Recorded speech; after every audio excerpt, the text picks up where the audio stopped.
The other area that I think is kind of a deficiency that I see that interferes with a person's career, I believe, is the desire to either be famous, make a lot of money, or be important.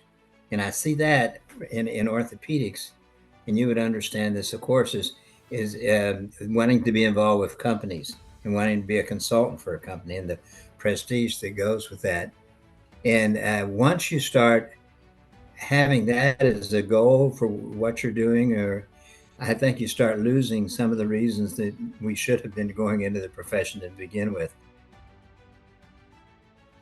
The most fulfilling thing that I have in my life is when I walk into an examining room in a post-operative patient and they jump up and hug you. I mean, that kind of says it all. You can't put a price on those kind of experiences. And the reason I went into orthopedic in part was to seek that, because I didn't want to be in the realm of a cancer surgeon where all I was doing is prolong life a little bit. And I didn't want to be the bearer of bad news for the rest of their life. I wanted to be gratified that I was helping people and that they were happy and I could get them back to work or get them back to sport. The very first meeting establishes the doctor-patient relationship, and that even dictates the outcome. Even if objectively it's a good outcome, if they don't like you, they're going to find things to complain about.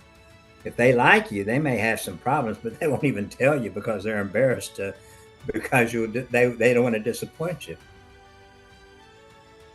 I've tried very hard not to do too much work on the weekend, at least while the kids were awake.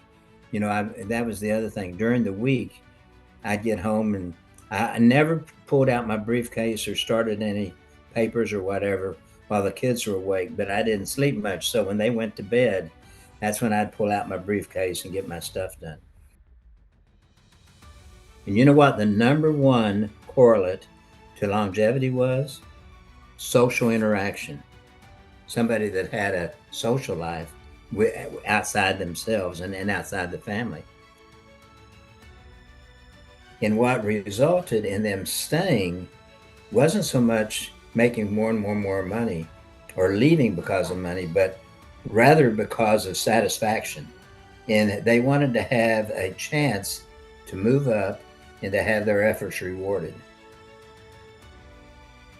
And it all kind of goes back to the central question of what do you want out of life, for God's sake, and using your talents.